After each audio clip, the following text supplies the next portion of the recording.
My name's Michael Tyler, and I'm in my shop where I just finished up one of the free Vectric projects of the month. This project is called the Faceplant Planter, and it's, as you can see, features faces on 3 planters that are fastened together. Now, I decided that I was going to make a planter for Aspire, and this is compatible with Aspire version 9 or above. When I made that decision I was going to make a planter, I decided I'd sit down and make a few sketches. So I got my legal pad out and my pencil and pen and started sketching things out. Well, before you knew it, it was about a day and a half later, and I ended up with 38, yes, 38 different styles of planters. And that makes, don't do that by the way, that makes it harder to decide which one you want to do. And I was talking to my wife about it, and she's not a violent person, but I was telling her, hey, I'm having a little trouble deciding which one of these 38 variations of wooden planters I want to do. And she said, well, maybe I can help you out. How about if I slam your head down on your desk? Well, that got me thinking. That sounds a little bit like a face plant. And then I remembered I actually have face models that I created from some old Victorian carvings a few years back. And one of my sketches, I actually had these 3 sort of containers put together, and they just had sort of V carving design in front. And I thought, now wait a minute, I'm going to make a faceplant planter. So I decided instead what I was going to do, I'll go ahead and put 3 carved faces on the front, and we'll just call it the faceplant planter. So there you go. So if you'd like to make your own, very own faceplant planter, you can download it for free from your V&Co portal account, and it includes PDF instructions step by step. They're illustrated. Also, the rest of this video will show you how I put it all together and how I applied the finish and all of that. So I hope you have a good time, and I hope you will make your own faceplant planter. And if you do, please do share it on the Vectric forum. And also tell all your friends, subscribe to our channel, and if you like this video, go ahead and give us a thumbs up. All right, my name is Michael Tyler. Thanks a lot, and happy carving. Okay, I just want to show you something that sometimes comes up when we distribute these free project files. Sometimes the way that I've laid these out as far as the orientation of the material in relation to the X and Y axis isn't what a certain customer might prefer. So for my machine, I like to run most projects with the longest length of the material along the y-axis. But let's say that you don't want that type of layout. You want the longest length of material to go along the x-axis instead. So it's a very simple procedure to reorient this so that it will lay out along a different axis. So all you do is you go into your job setup and you look at your job size, and in this case I've got width 9 inches, height 24 inches. So I just simply want to reverse those dimensions. I want to make the height 9 inches and the width 24 inches. So I just type those values in. So I got a width of 24 inches and a height, I'll type in 9 inches. And so we've got our material set up, flipped along the other axis. And then you need to select all of your objects that are on your workspace. Once you've got them all selected, just go into your rotate tool that's under transform objects, click on it, type an angle of 90 degrees, click apply, and that'll rotate everything. Now while it's all still selected, go ahead and press the F9 key, that's a shortcut key, to center everything you've got selected into the material. So we've got that, all our objects on the material now centered just like it was in the other axis. But we're not done yet. We need to recalculate the tool paths. In fact, let me show you what it would look like if I don't recalculate the tool paths. I'm just going to preview all the tool paths without calculating. And you can see that if you don't recalculate the tool paths after you've made a job setup change, you're going to have a bad day. Okay, it's not going to be on the material properly. So what we want to do is to go into the recalculate all tool paths. It's a little icon that looks kind of like a small calculator. Just click on that. It'll recalculate all the tool paths. We go into the preview tool paths again. Let me reset the preview, and I'll preview all the tool paths. And we're done. So it's a very simple procedure to flip axis, between X and Y if you need to. And all that needs to be done now is, output your new tool path for your machine. And if you want to save your drawing, your project under a new name, you might name this horizontal layout or whatever you want. You just use a save as and save that out. So I wanted to show you that, and hopefully that'll make your life a little easier. And thanks for watching.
Now that we've got the parts separated from the boards, I've just kept the middle sections together, the side section parts together, just to keep it organized before we actually do the glue up, and also to verify, which side is the left side and which side is the right side for when we glue the faces on the front of these sections.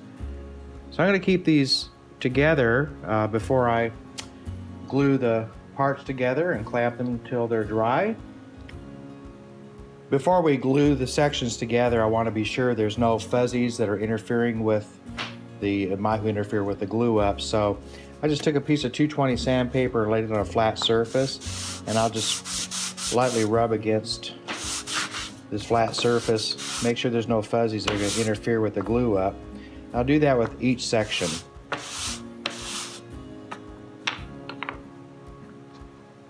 Okay, I've already glued up one set of these sections. That's the right hand side. I'll go ahead and glue up the left hand side. Just apply some glue on each section. And spread it around a little bit evenly with the flux brush or glue brush.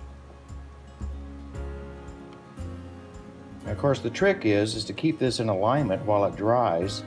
There's a couple ways you can tack it in place so it doesn't move around on you. One is this type of glue. It's a high tack glue. It's a white glue by Type Bond. That gives you a high tack.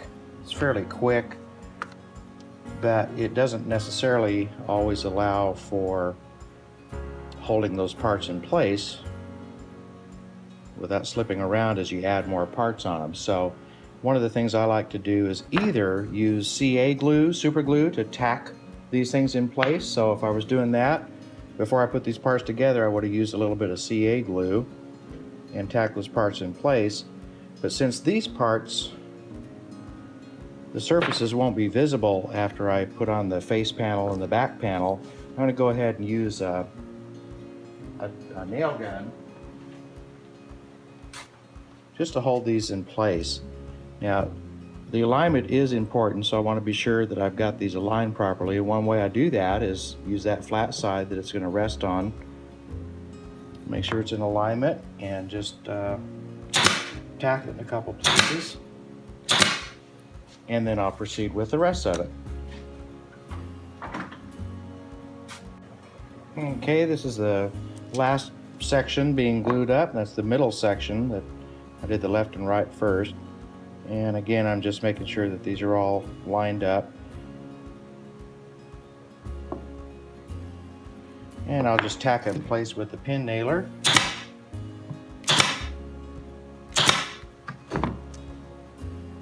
Okay, now we do not want to glue on the back panels or the front panels or anything yet, because the tabs are still here. I need to sand the tabs off on the inside. It'll just be a lot easier to get access to those tabs with it left open like that. So we'll let these dry. I think I'll go ahead and just weight them down and let them dry.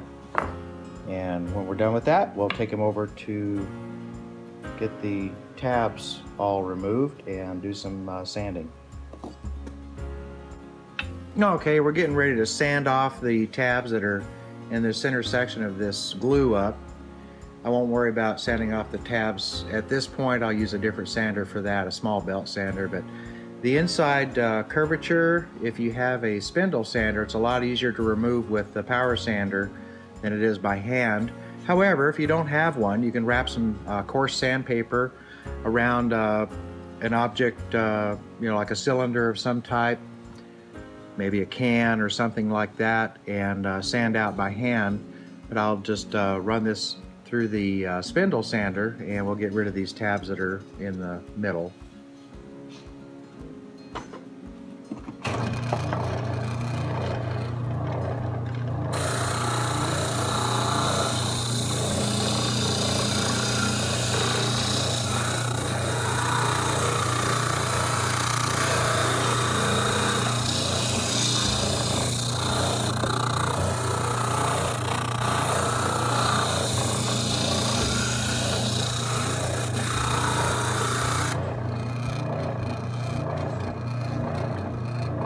Okay, that's doing a pretty good job.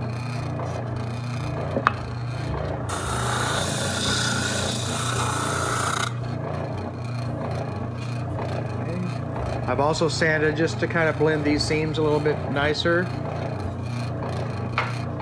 And we'll just repeat that for all of the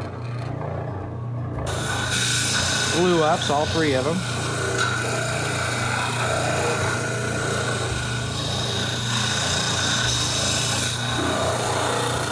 By the way, this is a 1.5 inch diameter spindle, which matches the radius of the glue ups.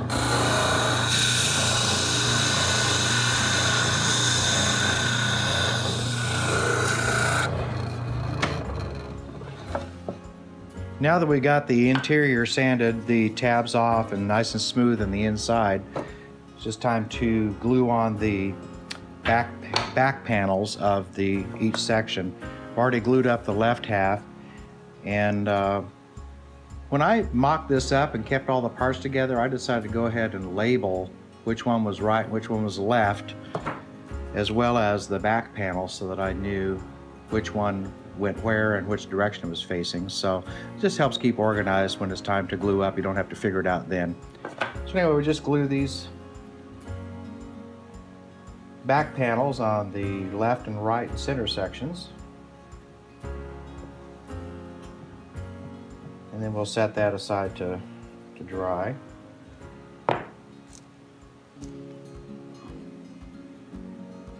And I'll just give that glue a chance to set up just a little bit before I worry about keeping it in alignment. This is that high-tack white translucent glue that I like so much because it does tack up pretty good in a hurry.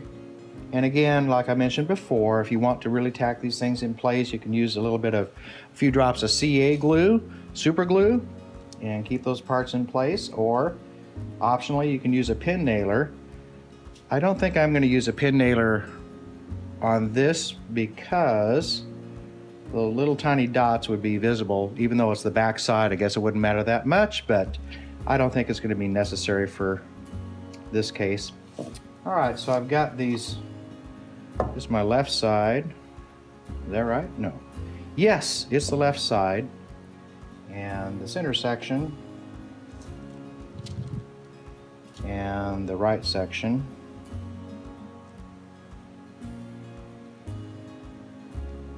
Okay, it looks like that's going to be pretty good. So I'm going to go ahead and just double check the alignment here, make sure they're sitting good and flat. And then I'll flip these over and weight them down to dry.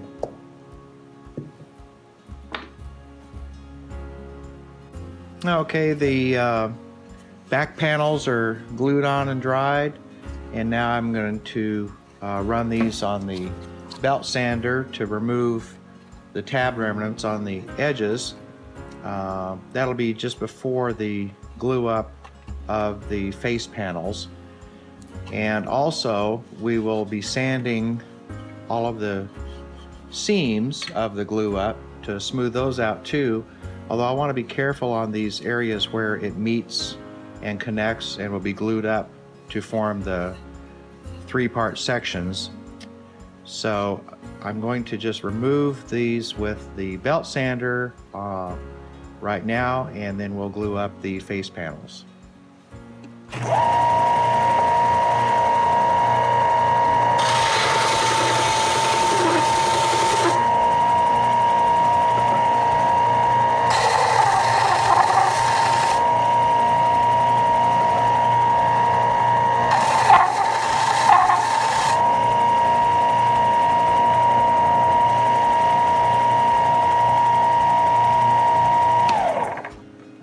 Okay, and we'll do that for all three of the sections. I've oriented the sections so that they're in place how they're going to be after they've been assembled for good. And part of the reason I'm doing this is just to keep track of, I want this face to be looking upwards towards the plant. So I know that this face goes here. Of course, the middle section is a no-brainer, so that's for the middle. And then we have this other face that's looking up.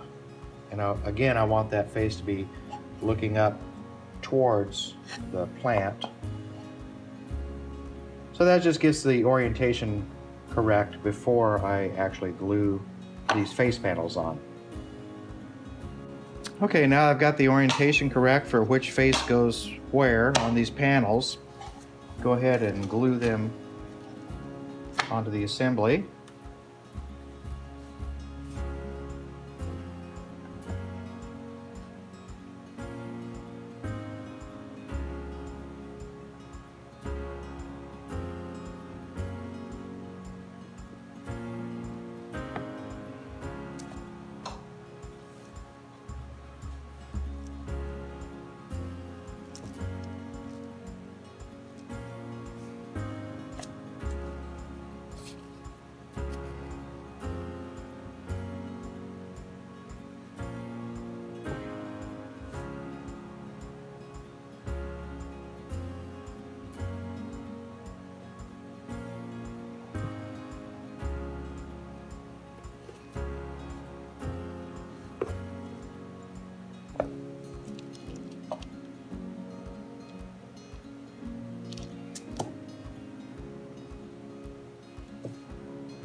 Okay, we'll just align these and allow it to dry. You may put a little weight on top of these or use some clamps just to hold it tight together while the glue dries. Now that each container is all glued up, we just need to do the final sanding. Any mismatches or misalignment or variances there we just need to sand off. I'm using a 1-inch belt sander, which is really handy because it's tall enough to get to all this. My regular belt sander isn't quite wide enough to reach that full length there. And of course we could sand this by hand, but if you have a power tool like this, it's going to go a lot quicker. It's going to be a lot easier to do. The only areas that I would caution you on are where these flat areas are on the side sections. You can go ahead and sand them, but just be sure to not change the angle and just keep that flat, because this angle is critical to make a tight fit against this side panel. Now, my intention from the get-go was to glue these sections together, so you got left, right, and middle, but you don't have to do that. You could actually keep them separate if you want to, and just set them together on a shelf or what have you. So it's up to you, but in any case, we're going to do the final sanding on these using this 1-inch belt sander.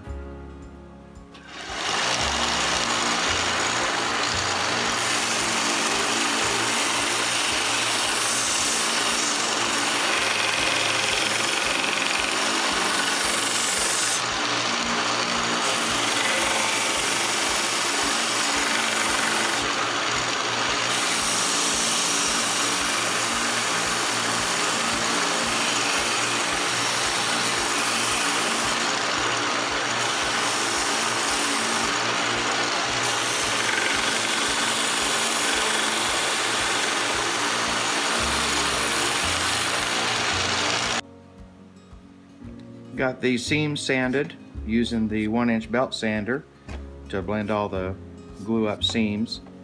I just want to do some final detail sanding on these carvings using the 3M 80 grit radial sanding discs. I don't know if you can see that, but they're thin discs. There's 3 stacked on a mandrel, and I just inserted in my rotary tool, flex shaft rotary tool, and sand these details. It makes it really go fast.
Okay, got the main sanding done, final sanding, more or less. I'm going to do another sanding between the clear coat later, but I was debating whether or not to actually fasten these or glue these together, and it's optional. You can leave them apart like that, although you'd probably want to sand these a little more carefully. I didn't sand these as carefully as I did the visible parts because I knew it'd be hidden, glued together. I'm going to go ahead and glue mine together, but just know that you have that option to leave them apart if you want to. So I'm simply going to apply some of this really thick-bodied white transparent or translucent glue. It's the same high-tack glue that I've been using all along, and I'm simply going to press that against here at the angle. I've got a nice flat surface, so I know these are going to fit together properly and rest on the table properly.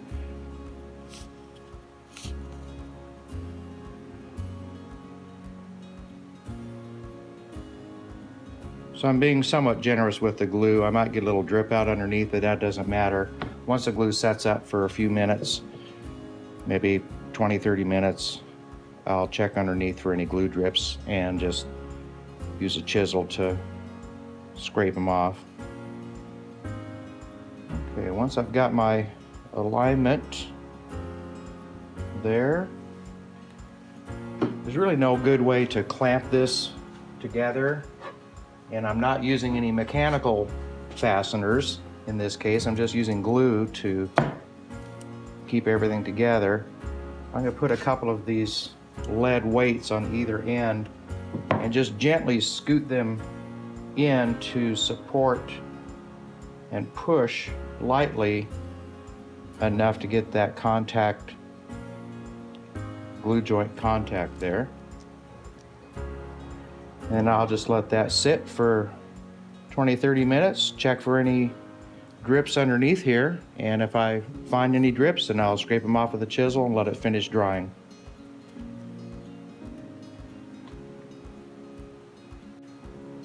Now that the glue is dry, we're ready to apply our finish. Turns out I didn't have any glue runs at all to remove, so that was good. So I'm going to start with a 50-50 mixture of seal coat, which is a de-waxed shellac. Out of the can, it's a 1 pound cut of shellac. For those of you who don't know, that's simply if you had a gallon of denatured alcohol and put in a pound of shellac flakes, that's a 1 pound cut. So this Zinsser seal coat is a 1 pound cut of shellac, but it's de-waxed shellac. It doesn't have any wax in it. It's been settled out and removed. So it's 1 part of de-waxed shellac, the seal coat, and 1 part of the denatured alcohol. So it gets it down to about a ½ pound cut. So it's a really thin shellac sealer coating. And I just mix that up in a plastic coffee container, and I keep that on hand at all times whenever I need to use a sealer.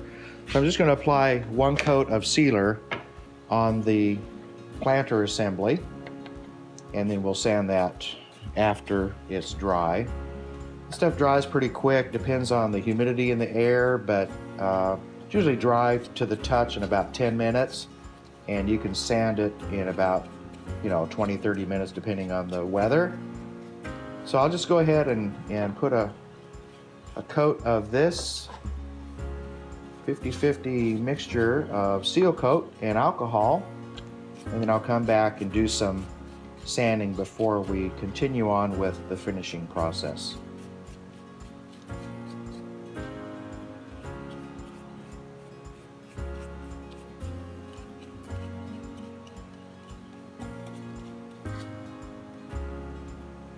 I've sanded the assembly after the thin seal coat application, and so now I'm ready to apply a coat, maybe 2, of the full strength seal coat, and that'll seal the wood for the next step, which I plan on using a glazing technique. So I'm going to seal the wood even further with the full strength seal coat.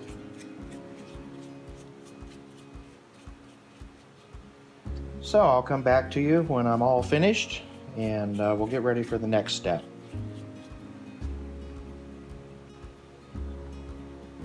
I only used 1 coat of the full strength seal coat, and that's sealed the wood pretty good.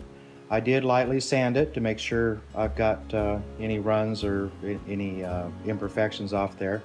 But I do want to continue to seal the wood with some clear coats, just some Krylon clear, and that will prep the wood for the remainder of the finishing process, the glazing process I plan to do on the faces. So we'll just put a few light coats of the clear spray and allow that to dry, then we'll continue on with the rest of the finishing process. Okay, the final seal coat and the clear coats are dry, and I'm ready to begin a glazing process on these faces. You can use stain or gel stain or whatever you like, but for this one I'm just going to use some brown craft paint, and I'll brush it on the faces and wipe it off, and that's just to accentuate the details and make the faces stand out a little better.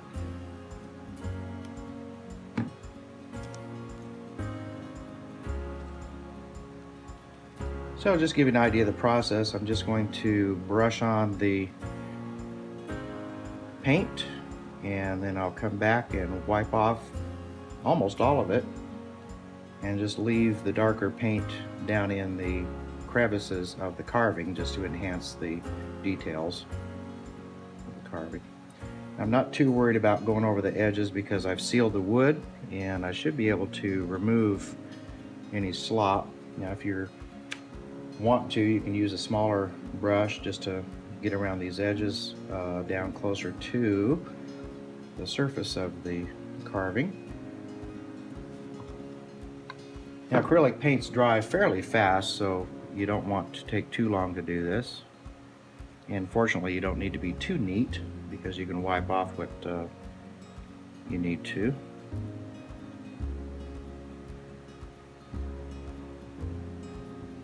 Okay.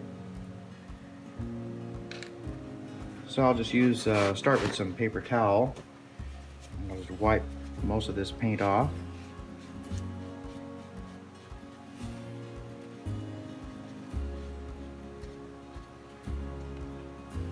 As you can see that okay, so the paint tends to stay in those recessed areas. If you see an area where you wiped off too much, just dab a little bit more paint on, and you can even use a dry brush if you want to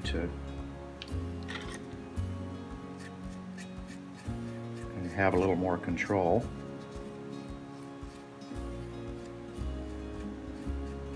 Okay, now these areas that are around where I've slopped over, you just dip your paper towel or a rag or whatever into some water. It's acrylic paint, so it should just wipe right off.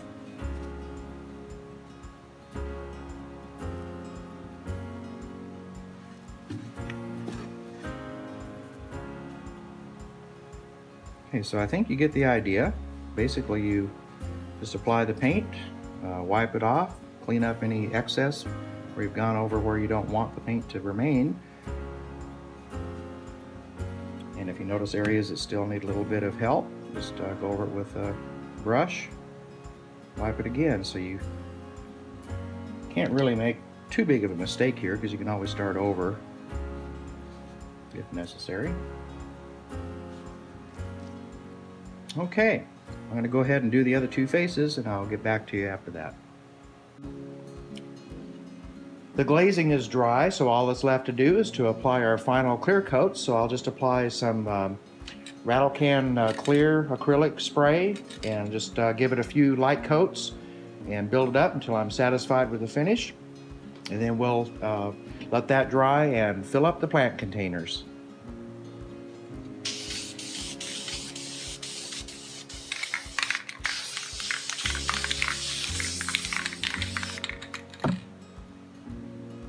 Alright, it's time to fill up our faceplant planter, and I just bought some of these artificial plants at the local hobby store, and just used some of this Spanish moss. It's a florist moss. You can use anything you want. You can use some floral foam if you'd like or whatever, but just got this Spanish moss, and that's what I'll use to put these plants in. And I just bent the wire on the bottom of the plant to kind of make it stand upright and show the face that I want it to show from the front.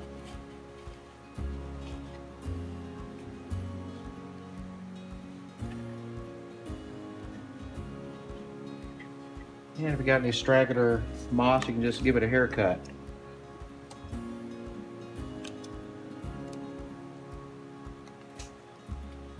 All right, that completes the faceplant planter.